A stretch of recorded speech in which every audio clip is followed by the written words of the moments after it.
Hey, it's the Direct Response Podcast. I'm your host, Travis Ketchum, founder of Campaign Refinery, joined as always by David Cartolano from Wealthy Inbox. What's up, How's it dude? going? Oh, it's all good. Yeah, good, good. Well, on our last episode, we talked about lead nurturing, and this is kind of a follow-on to that in some respects. So if you haven't watched that video, definitely go check it out on the channel. But warm leads are kind of like, they're the shit, man. I don't know how else to say it. I know that, like, I think about our business, and the vast majority of the way we grow is from warm leads. You always hear about big enterprisey SaaS companies wanting to focus on cold leads, but I haven't found that to bear the fruit that everyone thinks it does. I don't know. Maybe I'm in my own echo chamber. What are your thoughts on warm leads, my man? I think if you are an SMB, so small, medium-sized business, I think warm leads are your lifeblood. And running ads is important. It is so important. And then you have to nurture them and make them into warm leads because cold traffic can be a bear to try and figure out. It can be a bear to try and build a sales team to beg cold traffic and cold leads to finally, cross the line and buy your product. I think warm leads make business so much easier. My God.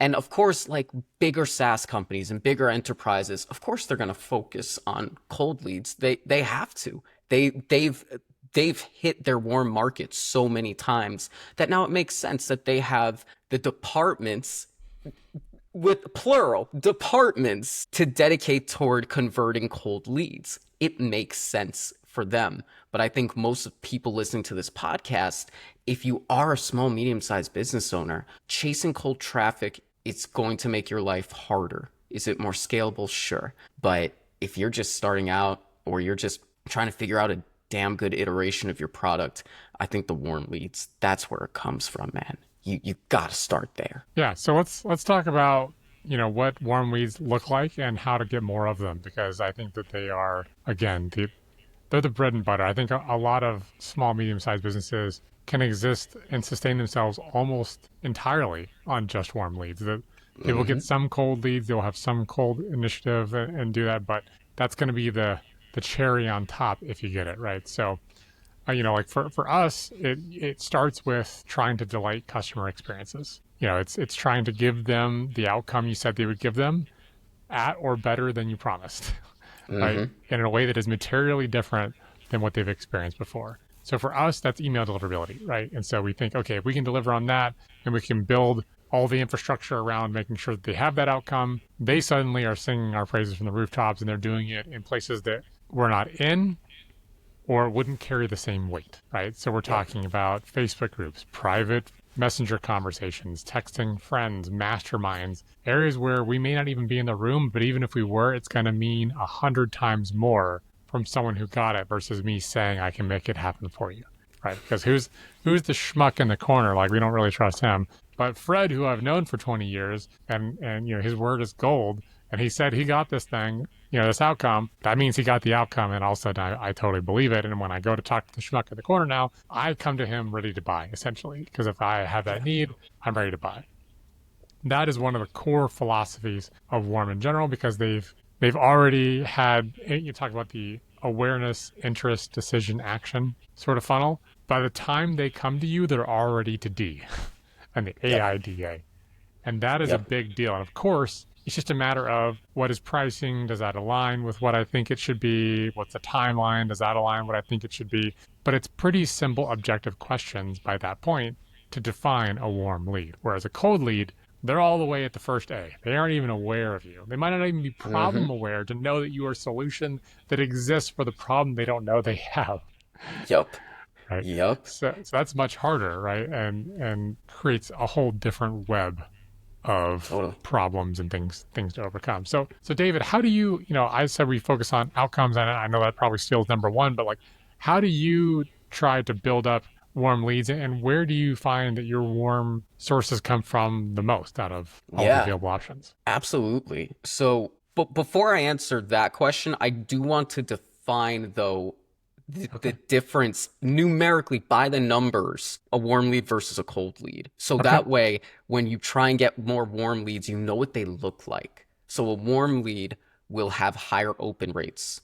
It will have higher click-through rates. They will stay on your email list for longer. They will click on your ads more. They will buy products with an S, right? And I do consider, for me, running a newsletter, I consider them opening and consuming my email. That is a product they consume every single day. So for me, oh, and also warm leads, you can track and see who is actually referring and talking to you if you have a software that does so. Word of mouth is hard to track, but it's like afterwards, after attribution. So warm leads look like that. Cold leads, the numbers are a lot lower. There's lower engagement across the board, lower purchases across the board. Of course, there's some people that they kill it on cold traffic. That's great. I don't want to give myself more gray hair than I already have. So the way to increase warm leads, what I like to do is I like to take a look at the people who are engaging the most with my brand, people who have bought products, people who have clicked on an email again and again and again. And I will ask them, hey, like, what do you want? What are you looking for? Can I give you a discount in return for you getting on a call with me? If you leave a review, you thank them and say, hey, like what did you like about us? Okay, that's great. Do you want to send a coupon code to your friends? And I'm using coupon codes as like an example. Obviously, like for most businesses, coupons are not a good idea, but you see what I'm saying? It's about finding the person who is the warm lead and then asking them questions and nurturing them, which we covered in the last podcast, and nurturing them and seeing like, okay, how do I find more of you? How do I define who you are, find more of you, and gear my messaging, my language, even my product toward people who might be you in a couple of months. So And how do I grease that's the the way I skids see it. along the way, right? So you mentioned a Yep. coupon code, but it could easily be referral bonuses. It could be, Right. you know, Right. different benefits, right? So depending on what your product is, it could be extended access, whether you're in duration or quality, like, if you get referred, you get access to the special Slack members group or whatever that looks like, right? So Mm-hmm. depending on what your product and service is, how do you enhance the offer? Because they Yep. came in through somebody, how do they enhance it? Because that not only feels good for the person who would be willing to refer in the first place, because now they're like, well, I get a little extra something and that feels good. Like I get a little bit rewarded for my time and effort. But then for their friend, that kind of actually builds the relationship between those two a little bit as well, because it's like, hey, because I have this relationship with your customer, my experience is better, which Mm-hmm. now gives me some reciprocity to my friend as well, right? Because I'm getting more out of it, or I'm getting a discount, or I'm getting something extra by knowing someone who's on the end, right? And that will definitely nudge me your direction. These are really powerful tools. Sometimes that's as simple as an affiliate commission. Sometimes that is a discount. Sometimes that is a bonus. Sometimes that's an exclusive section that only people who refer can get access to, right? You see things like top affiliate, masterminds, those kind of things where people will fight tooth and nail to send their audience into you so they can be in the top 10 so that they can then get some other sort of abstract reward, which is being amongst other people that they consider their peers, which is difficult to do at a certain level. So there's so many ways you can construct it, but I think you're totally right. Asking the question is, how do I find more people like you? How do I incentivize you to send us more people? How do I incentivize you just to leave a review, right? Even Mm-hmm. if you're not explicitly driving us an individual person, we know that getting reviews on review sites or testimonials put on our own website are so hugely beneficial. How do I reward you for your little bit of effort here is a big Yeah. deal. And another great way is asking yourself not just who are my warm leads, but who has my warm leads? Who has my warm leads? So something that's worked very well for me, for subscribers that buy the numbers on my newsletters, stay on the list, is when I partner with other people who have my ideal customer and they give me a recommendation on their email list. So immediately the subscriber is already bought into what I do and what I say and are way more likely to stay because number one, I defined that this person has a bunch of my ideal subscribers on their list. And now I get a glowing recommendation from them. Easy fucking peasy. They're just a way warmer subscriber. These are people that I know are going to buy more than somebody that just came across through a Facebook ad or a Google ad. So it just makes my life easier because it shortens the bridge of trust, sometimes almost down to a plank.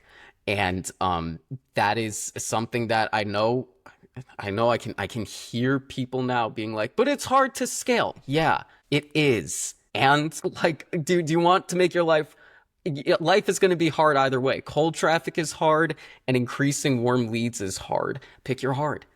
I'd rather increase the warm leads Yeah. by tenfold. Let's talk briefly about, what do the conversation and language look like for warm Oh leads that's yeah. different than cold to turn them into customers, right? Because I have some core philosophies in this, but I would like to let you go first on, is there a difference in the way that you communicate with a warm in the sales process versus a cold lead? Yeah, cold leads need more information. Warm leads need more confirmation because warm leads already know what you do.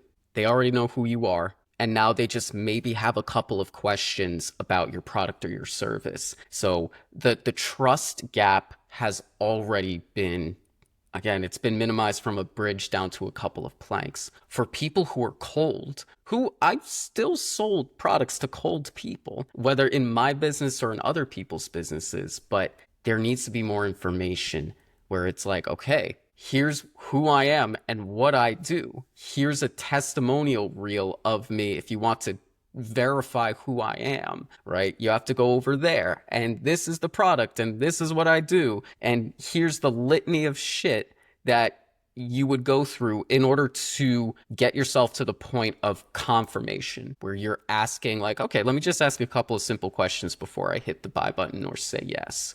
So that's my philosophy behind how I separate the types of conversations with people who are cold or warm. Okay. Yeah, I mean that's perfectly on the nose. When I think about the difference for me is that a cold position is prove to me why you should exist. That's sort of how I feel about the conversation. So you think about, okay, it's benefit, benefit, benefit, benefit, benefit, right? That's what a lot of the conversation is. I actually find that warm leads, they intuitively understand the benefits. So what you really want is the elevator pitch version benefits. The 30-second, just as a recap, I'm sure you've looked at our site, but we do X, Y, and Z that make us different than other solutions on the market. And you're basically just quickly reinforcing what you hope they already know and just make sure you highlight things so that the last thing they remember about your product or your specific service are the things that are the most important that you think most differentiate you. And then, in my opinion on warm leads, most of that conversation to turn them into customers comes into giving them reasons that they're not going to look stupid for making this decision. I know I'm That's a not big trying to be one. abrasive here, but like No, it's that's a a big huge deal one. because it's like, okay, where are they coming from? Where would potential fear stop them from executing?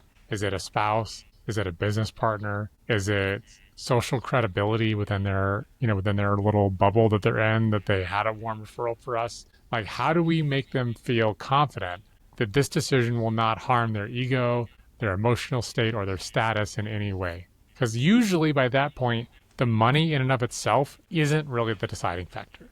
It sounds weird, but like as long as the price is reasonable, like within the bounds of reality, it's not the guiding factor. Giving them a 20% discount isn't going to be the reason they buy or don't buy. Making sure that their spouse isn't going to say, what the hell is this charge and what did you get for it? Making sure their business partner can sign off on it. Making sure that if their peers find out that they bought it, they're not going to be embarrassed that they got suckered into something, right? And so if you can appease those emotional components, you should probably be spending 60 to 80% of your conversation, in my humble opinion, when it's a warm lead, on those types of things, right? You've spent a quarter to a third of it or so on the quick highlights of what you do amazing, that's different about what you do or offer than anyone else. And the rest of the conversation is about how it will actually increase their status, increase their relationship, increase their stance with their business partner for making a smart decision, essentially, right? And finding ways to back up those statements and outcomes, because that's all they really want. A warm lead is looking to be appeased for the reasons they shouldn't buy, whereas a cold lead has to be convinced why they should consider buying in the first place. Yeah. I think that is Yeah. one of the biggest differentiators. And so if you can focus on that, if you're scaling that warmly, which is difficult, like to put it in context, we've sold to customers that pay us solid 5 figures a year, and they never even got a product demo during the sales call. Mm-hmm. They didn't want it. They didn't care. They wanted to know, can it do the things I think it can do? And they need to have a rational reason of understanding why it does that. And then the rest of the conversation is why they're not going to be dumb for making the jump. Yep.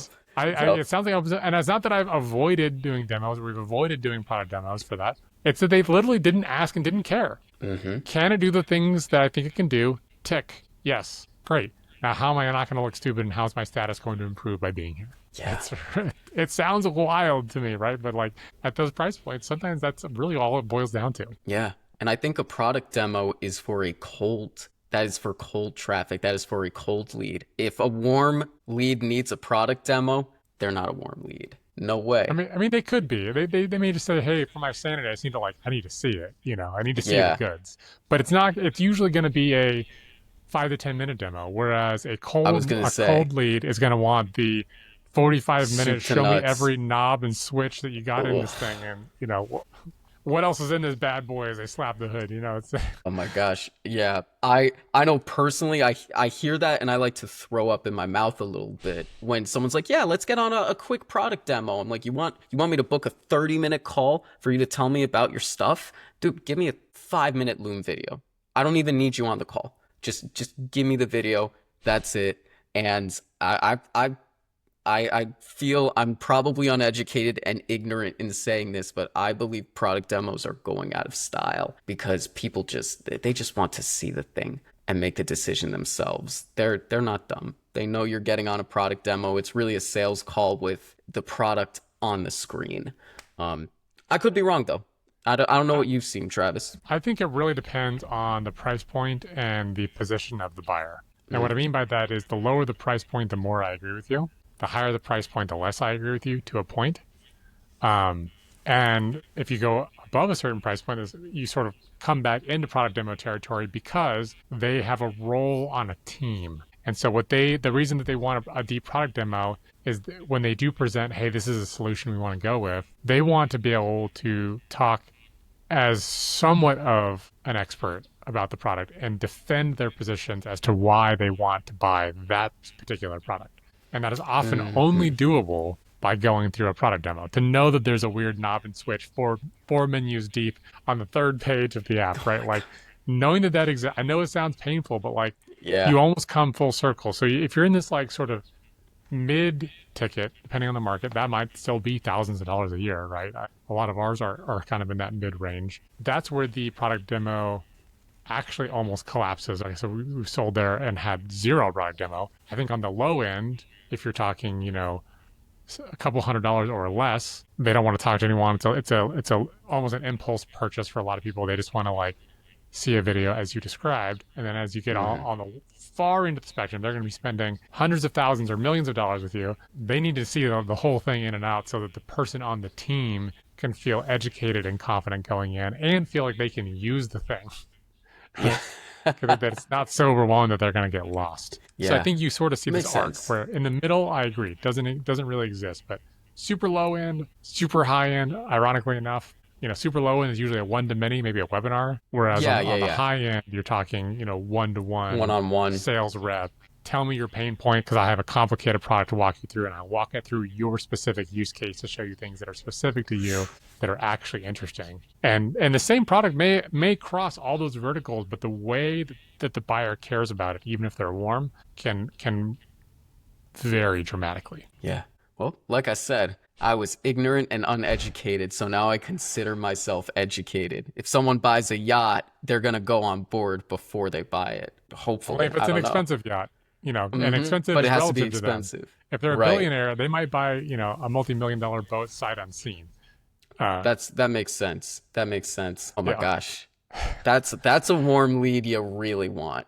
Yeah. I got That's a good a one. funny story for another day about boats living in the Seattle area and how people with holy genes, sometimes you can't write them off and things that happen with sales reps. It's hilarious, but that's a my story for God. another day.